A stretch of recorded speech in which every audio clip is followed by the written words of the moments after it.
Marcus grew up in a neighborhood where the buildings leaned forward as if burdened with secrets, where streets were narrow, cracked, and full of stories of people who tried and failed. From an early age, he learned that the world had little patience for dreams. Teachers would glance at his notebook and sigh. Employers would shake their heads when he applied for a job, muttering under their breath that someone like him needed to be realistic. Even friends, well-meaning but cautious, would tell him, "Don't get too ambitious, Marcus. You don't want to get hurt." But Marcus never believed them. He had a fire in his chest that no discouragement could extinguish. The fire didn't roar loudly, it was quiet, steady, persistent, like the beat of a drum that only he could hear. Every no he received only made him lean harder into the yes he had for himself. He was 12 when he first realized that the world would rarely support him. He had built a small wooden crate on wheels, trying to make a delivery business with his friends, selling lemonade and snacks to the neighbors. But the older boys took the crate apart for fun, laughing as they tossed the pieces into the gutter. His friends didn't defend him. And when he went to his teacher, hoping for guidance, she said, "It's just a hobby, Marcus. Don't take it too seriously." It would have been easy to give up. Many kids in his neighborhood did. But Marcus couldn't. That first sting of rejection didn't teach him fear, it taught him independence. If no one believed in him, he would believe in himself. And that belief, small and fragile as it seemed, became the cornerstone of everything he would do. In high school, the challenges multiplied. Teachers placed him in remedial classes, assuming he couldn't handle the advanced material. Coaches overlooked him, citing his lack of experience, even when he trained harder than anyone else. College seemed a distant dream. When he mentioned it to his peers, they laughed. "Why bother? You'll just come back home like the rest of us." Every comment, every dismissive glance, every closed door could have crushed a weaker person. But Marcus treated them like weights in a gym, heavy, yes, but meant to make him stronger. He worked late into the night, borrowing old textbooks from the library, studying in the dim light of his small room. Sleep was a luxury, but knowledge became his lifeline. Every formula he learned, every essay he wrote, was a quiet act of defiance. Even outside of school, the world tested him relentlessly. Jobs were scarce, and racism lurked in subtle ways, a glance that lingered too long, a smile that felt patronizing, doors that opened for others and closed for him. Marcus felt it all, the sting of society's disbelief, but he refused to internalize it. Instead, he transformed it into a quiet determination. It was during those years that he first understood the true meaning of loneliness. Not the empty hours at home, not the quiet streets at night, but the feeling of standing in a room full of people who didn't see you. People who doubted you.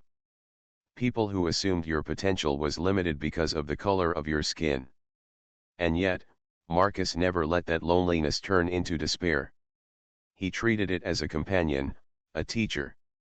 It reminded him every day that if he wanted to achieve something, he would have to rely on himself first. There were moments when he faltered. Nights when the city's hum felt too heavy, when the weight of expectations or the lack of them pressed down on his chest. He remembered his mother's gentle voice, the way she always said, "The world may never clap for you, Marcus, but you must never stop clapping for yourself." It was advice that sounded simple but carried immense truth. Clapping for oneself meant believing when no one else did, acting when the world turned away, and keeping hope alive even in the darkest moments. And Marcus did just that. He kept learning, kept dreaming, and kept building. He taught himself coding, drawing inspiration from old computer manuals that no one else touched. He read biographies of people who had achieved greatness against all odds, letting their stories become the wind beneath his wings. Every small skill he mastered was a quiet victory, proof that his belief in himself was not misplaced. By the time Marcus was 18, he had already endured more doubt than many would in a lifetime. But he also carried something more powerful than their disbelief, a relentless sense of purpose.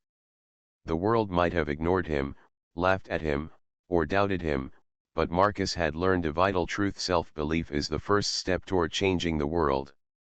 And so he continued to walk his path alone, but never lonely, carrying his dreams like a torch in the night, unwavering, unyielding, and unafraid.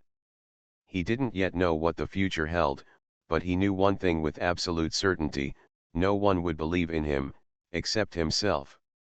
And that, he realized, might just be enough. By the time Marcus left high school, the world had already tried to define him, labeled him as average, unrealistic, just another kid from the neighborhood. But labels never stuck. They couldn't. Marcus had learned the hard way that other people's definitions of him were irrelevant. The only definition that mattered was the one he created for himself. College wasn't a certainty. Scholarships were competitive, and many doors had closed before he could even knock.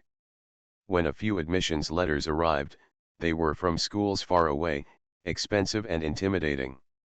Marcus didn't let fear deter him.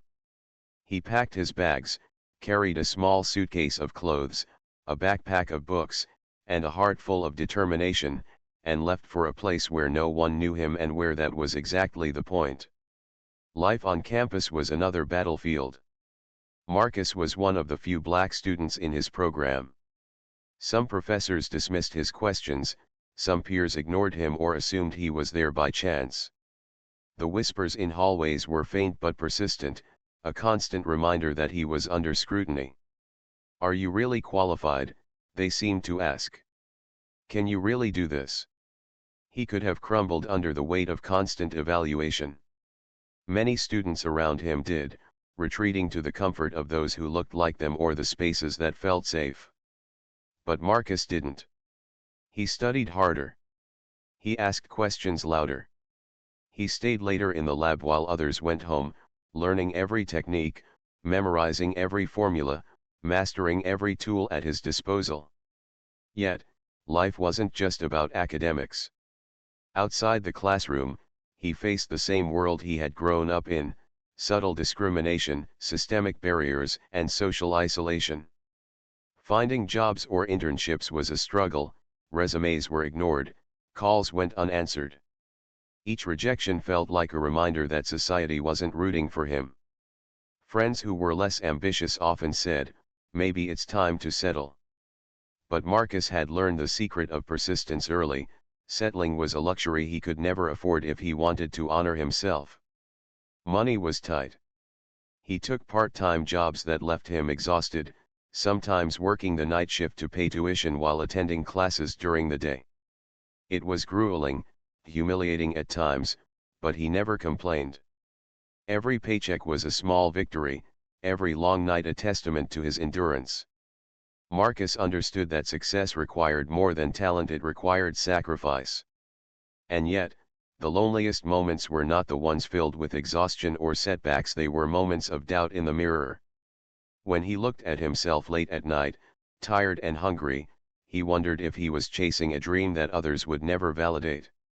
In those moments, it would have been easy to give up, to take the easy path, to let society's judgment dictate his choices. But giving up was never in Marcus's vocabulary.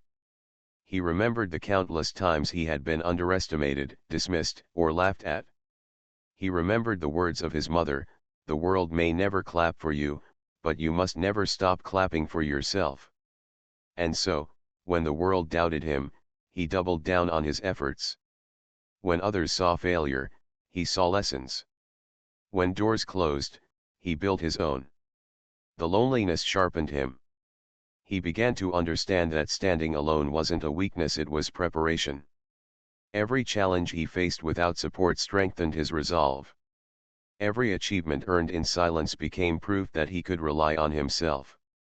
And slowly, imperceptibly, Marcus started noticing small victories: a professor praising his project, a classmate asking for help on an assignment, an internship offer that came after months of persistence.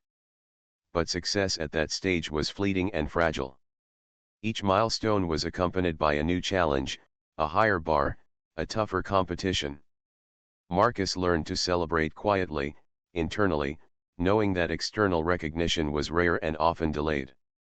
What mattered most was his unwavering commitment to himself, the belief that his efforts would eventually bear fruit. During this time, he also began mentoring others quietly, sharing knowledge with those who sought it, showing younger students that obstacles could be overcome. He realized that standing alone didn't mean being isolated from the world, it meant understanding one's own strength, and using it to lift oneself and, when possible, others. Marcus began to understand a profound truth: the world may doubt you, may underestimate you, may ignore you entirely, but that doesn't define your potential. What defines you is how fiercely you persist, how consistently you act when no one is watching, and how deeply you believe in yourself when everyone else has walked away. By the time he graduated, Marcus had endured years of doubt, rejection, and solitude. But he had also built a foundation of resilience, knowledge, and self-belief that no external force could shake. Standing alone had taught him more than any classroom or book ever could. And as he walked across the stage to receive his diploma, he didn't see the skeptical faces in the crowd or the whispers of doubt that lingered in hallways. He only saw the reflection of the boy who had once built a crate on the street, laughed at and underestimated, and the man who had refused to surrender to the world's disbelief. No one had believed in Marcus. Not his teachers, not his peers, not the world at large. Except himself. And that was enough to keep him moving forward. After graduation, the world outside the classroom felt even harsher.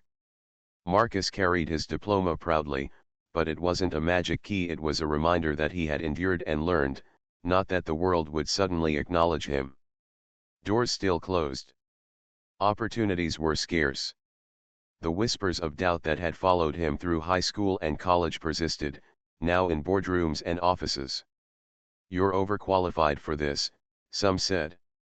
"Are you sure you're ready?" others asked. Marcus had learned not to fight every battle, but he had also learned not to turn away from any challenge. And then, one day, an opportunity arrived, not perfect, not glamorous, and certainly unpaid at first, but it was a chance to prove himself on his own terms. It was a small startup looking for someone to handle operations, marketing, and client management. Most applicants ignored the job because of its risks. Most people would have seen it as too uncertain. But Marcus didn't hesitate. He poured himself into it with everything he had. Early mornings and late nights became routine. Every task, every project, every obstacle became an opportunity to learn, adapt, and grow. When the startup's first marketing campaign failed, he stayed up all night analyzing every detail, rewriting strategies, and trying again. When client feedback was harsh and sometimes dismissive, he didn't retreat. He listened, he learned, and he delivered. Marcus had developed a rare skill during his years of struggle, resilience. And now, he was putting it to work. The challenges were immense. The workload was overwhelming. He had no mentor to guide him, no safety net to catch him if he fell. But Marcus had a secret weapon, the unshakable belief he had nurtured since childhood. Every failure reminded him of his strength, every setback tested his patience, every moment of doubt made him more determined. Slowly, imperceptibly, people began to notice. First, it was curiosity, a manager asking him how he handled so many tasks. Then respect, colleagues relying on him for advice and solutions. Finally, acknowledgement from outsiders, clients praising his work, competitors recognizing his innovative approach. Marcus didn't boast. He didn't need to. His victories were proof enough. He had learned that recognition from the world was fleeting and unreliable. True validation came from within, from the quiet confidence that he had endured, learned, and persisted when no one else was watching. But the turning point came not from praise, it came from results. One day, the startup landed a major client, thanks to Marcus's tireless efforts. It wasn't luck. It wasn't chance. It was his determination, his skill, his refusal to be stopped by doubt. When the news reached him, he didn't jump up and celebrate. He simply sat quietly at his desk, taking in the moment. It was proof, undeniable and tangible, that his belief in himself had been justified all along. And yet, Marcus knew that this was only the beginning. Success could be fleeting, especially for someone who had spent his life proving the impossible possible. There would be more challenges, more skepticism, more moments when the world would doubt him. But he no longer feared them. He had learned to stand alone, to trust himself, and to keep moving forward, regardless of who believed in him. The world had not believed in Marcus, and yet here he was creating results, building his reputation, and stepping into a space that had once seemed unattainable. The boy who had been underestimated, overlooked, and ignored had begun to show the world what was possible. And in that moment, Marcus realized something profound: the hardest battles aren't won in the spotlight. They're won in the quiet moments of persistence, when no one is watching, when the world doubts you, and when your only ally is yourself. That is where true strength is forged. Marcus smiled to himself, thinking of all the times he had been told you can't or you won't. Every word, every doubt, every dismissive glance had become fuel. And now, they were powerless. Because Marcus had already learned the most important lesson: no one needed to believe in him. All that mattered was that he never stopped believing in himself. The journey wasn't over. There were still obstacles to overcome, risks to take, and dreams to realize. But Marcus faced the future with a quiet confidence, one that came from years of standing alone and proving, over and over, that his belief was stronger than any doubt. He had reached the turning point not because others had finally recognized him, but because he had recognized himself. And that recognition, Marcus knew, was worth more than applause, awards, or accolades. It was the foundation upon which he would build the rest of his life. No one had believed in Marcus. Not the teachers, not the employers, not the world at large. Except himself. And that belief was unstoppable. Years had passed since Marcus first stepped into the startup that had become his proving ground. The small company had grown into something remarkable, and so had he.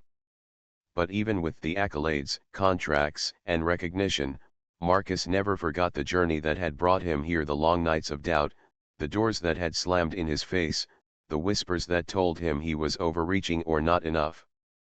Standing on the balcony of his office, overlooking a city that once seemed so indifferent, Marcus reflected on the path he had walked.